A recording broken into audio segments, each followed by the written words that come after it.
शिवरात्रि के दिन बेर चढ़ाने का बड़ा महत्व है और शिवरात्रि पर चढ़ा हुआ वो बेर उठाकर ले आइए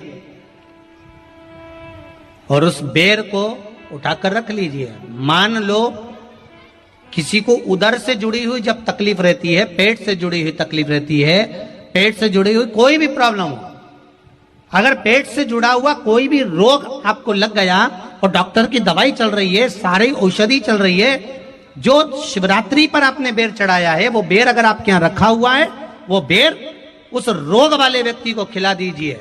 आधे घंटे के अंदर पेट का दर्द, पेट की तकलीफ, पेट का कैसा भी रोग होगा एकदम आराम लग जाएगा। उस बेर में इतना दम, इतना प्रबलता आ जाती है शंकर को जो शिवरात्रि के दिन बेर चढ़ाया जाता है। घर में क्लेश रहता है, बहुत ज्यादा लड़ाई झगड़े हो रहे हैं, सास बहू के झगड़े, ना बहू कुछ सुनने को तैयार ना सास सुनने को तैयार, और घर में बेचारे पुरुषों की आफत। यहाँ भाई भाई झगड़ रहे हो, सास बहू में झगड़ रही हो, कुछ मत करिए। गेहूं की बाली को तोड़ो, गेहूं की बाली जानते ना, जिसमें आप लोग तो गेहूं की बाली को तोड़ना है और बाली 7 बाली तोड़कर अपने घर में घुमाकर अपने घर का नाम और गोत्र बोलकर उसको शंकर को समर्पित कर दीजिए। जिंदगी में कभी सास बहू का झगड़ा नहीं होगा हमारा। शिवरात्रि के दिन उसको समर्पित करिए, आपके घर में कभी क्लेश नहीं बच सकता। और शिवरात्रि के दिन रात्रि को 12 बजे शंकर भगवान पर एक धतूरा चढ़ा दो। क्या चढ़ाना है? जम के बोलिए जरा। धतूरा। ये शंकर भगवान को धतूरा चढ़ा दो।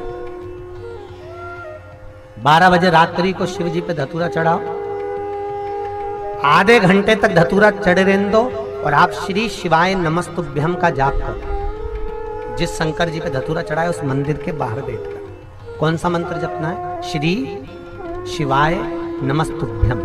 फिर से बोलो, श्री शिवाय नमस्तुभ्यम। धतूरा चढ़ाकर श्री शिवाय नमस्तुभ्यम का स्मरण करिए।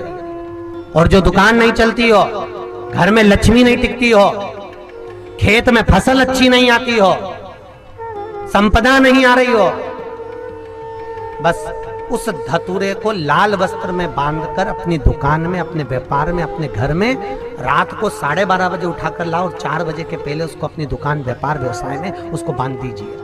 और अगर जो जमीन फसल सही नहीं दे रही हो वो जमीन में ले जाकर गाड़ दीजिए। आपको जीवन में कभी तकलीफ नहीं भोगना पड़ेगी, लक्ष्मी बढ़ती चली जाएगी महाराज, संपदा बढ़ेगी। जो व्यक्ति ज्यादा बीमार रहता हो, बहुत बीमारी उसको घेरे रहती हो, परेशान रह रहा हो, बीमारी बनी हुई है, तो बोर चढ़ाइए। बेर क्या बोलते हैं यहाँ पर? बेर की बोर, वो खाने वाला बेर जो होता है, उस बेर को 7 बेर ले लो और 7 बेर को लेकर अपने ऊपर से घुमाकर शिवरात्रि की दोपहर के 12 बजे शंकर भगवान के शिवलिंग पर ले जाकर उस बेर को चढ़ा दीजिए।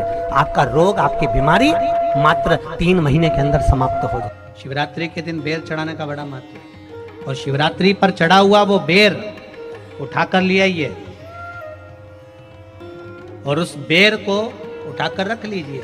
मान लो किसी को उदर से जुड़ी हुई जब तकलीफ रहती है, पेट से जुड़ी हुई तकलीफ रहती है, पेट से जुड़ी हुई कोई भी प्रॉब्लम हो, अगर पेट से जुड़ा हुआ कोई भी रोग आपको लग गया और डॉक्टर की दवाई चल रही है, सारी औषधि चल रही है, जो शिवरात्रि पर आपने बेर चढ़ाया है वो बेर अगर आपके यहाँ रखा हुआ है, वो बेर उस रोग वाले व्यक्ति को खिला दीजिए। आधे घंटे के अंदर पेट का दर्द, पेट की तकलीफ, पेट का कैसा भी रोग होगा एकदम आराम लग जाएगा। उस बेर में इतना दम, इतना प्रबलता आ जाती है शंकर को जो शिवरात्रि के दिन बेर चढ़ाया जाता है। वो केवल शिवरात्रि के दिन करने का होता है।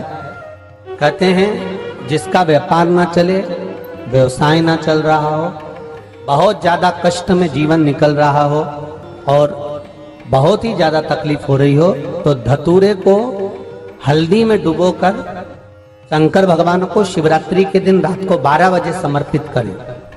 उस धतूरे को वापस उठा लाएं 5-10 मिनट के बाद, श्री शिवाय नमस्तुभ्यम बोलकर लाल कपड़े में उसको बांधकर व्यापार वाली जगह में कहीं पर भी उसको बांध दिया जाए। व्यापार पीछे नहीं हटता, व्यापार अग्रण्य भाव में बढ़ता चले जाता है। महाराज उस धतूरे को केवल परंतु शिवरात्रि के दिन रात को 12 बजे ही किया जाए,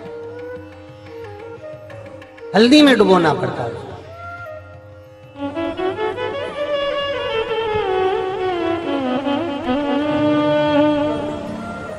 यही प्रमाण एक क्रम में और है महाराज जी। लिंग पुराण कहती है, मान लो किसी व्यक्ति को कोई एक भारी बीमारी हो गई, बड़ा रोग हो गया, और वो रोग डॉक्टर कह रहा है कि ये ठीक नहीं होना है, बहुत तकलीफ उसमें है और कष्ट ही कष्ट है, वो ठीक नहीं हो रहा, दवाइयां लग रही, गोलियां खा रहे हैं। तो महाराज उसका भी वर्णन है। 7 धतूरे, कितने धतूरे लेना है? 7 धतूरे। कोई सी भी शिवरात्रि से मतलब महीने में एक बार शिवरात्रि आती है, प्रत्येक महीने आती है। किसी भी शिवरात्रि के दिन 7 धतूरे लेकर, एक धतूरे में मूली, लच्छा, नाड़ा लपेटकर, चंद्रमौली भगवान का स्मरण कर कर उस मौली को लपेटकर 6 धतूरे में हल्दी लगाकर शंकर भगवान की जो जलाधारी है, जलाधारी में आपको पहले भी वर्णन किया है, शंकर भगवान का ये शिवलिंग है, ये जलाधारी है, ये भगवान का जल निकलने का स्त्रोत, चरणारविंद का भाव। शिवलिंग जहां रखा हुआ है ये पार्वती जी का हस्त कमल, जो ये गोल भाग है ये पार्वती का हस्त कमल, जहां शिवलिंग रखा है।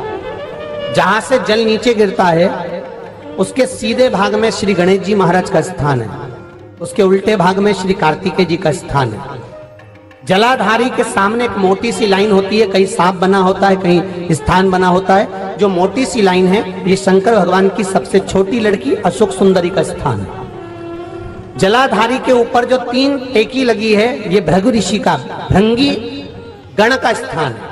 इसके ऊपर जो कलश है, कलश में जो पानी भरा जाता है वो पानी जो बूंद बूंद नीचे गिरता है ये शंकर भगवान की 5 लड़कियों का स्थान है। जया, विषहरा, सामरीबारी, धोतली और देव, ये 5 लड़कियों का स्थान है। शंकर भगवान का संपूर्ण परिवार शिवलिंग के सामने से, जहां से जल चालू होता है गिरने के लिए नीचे की ओर जब जल जाता है, उस स्थान पर भगवान शंकर के सारे गणों का स्थान है।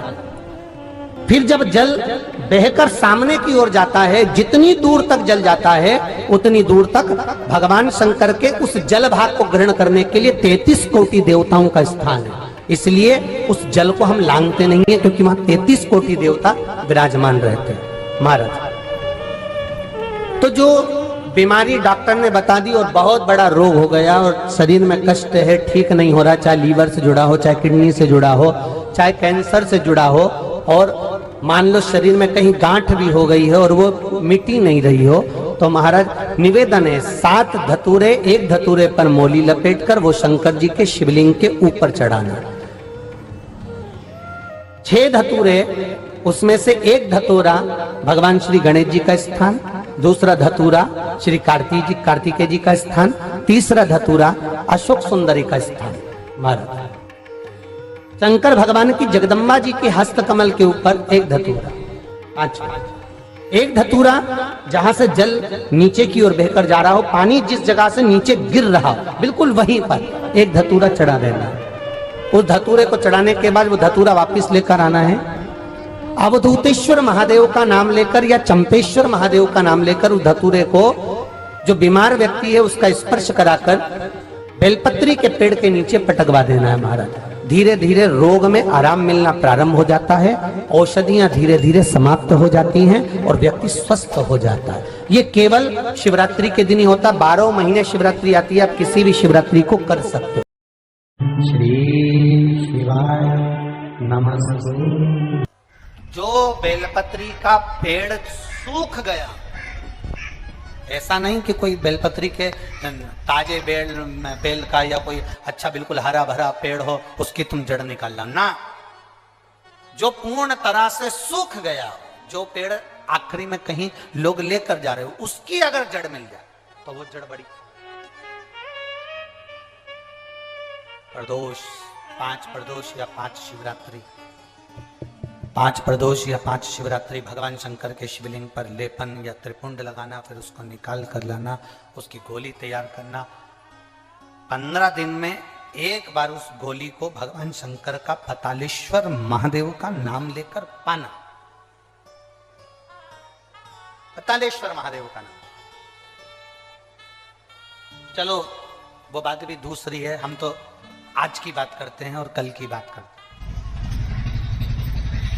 प्रयास करिएगा, शायद फरवरी की जो शिवरात्रि है वो 8 तारीख को होना चाहिए। फरवरी माह की जो शिवरात्रि है वो 8 तारीख को होना चाहिए। अभी हम कल और अच्छे से पता करके देख के पंचांगवश बताएंगे, ठीक है।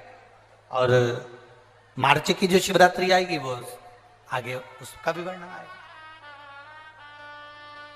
9 तारीख को यहाँ कथा विराम होगी और शिवरात्रि पड़ेगी 8 तारीख।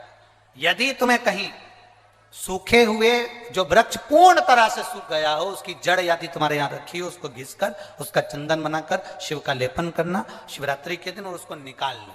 उसके बाद उसको निकाल कर उसकी गोली बनाकर पतालेश्वर महादेव का नाम लेकर उसको पाइएगा। अगली शिवरात्रि आए तो उसके पहले हमें सीहोर में एक पत्र जरूर भेजना कि तुम्हारी कमर या तुम्हारी घुटने में आराम लगा कि नहीं लगा, तुम नीचे बैठ सकते हो नहीं बैठ सकते हो, या चल सकते हो नहीं चल सकते। दोस्तों, इस वीडियो के माध्यम से आप लोगों को कृष्ण गुरु जी द्वारा बताए गए महापुराण का उपाय बताए जा रहे हैं। शिवरात्रि के दिन किए जाने वाले ये महाउपाय आप लोगों को कैसे लगे? अच्छी लगे तो वीडियो को लाइक शेयर एंड सब्सक्राइब करना न भूलें। धन्यवाद दोस्तों। हर हर महादेव, नमः शिवाय।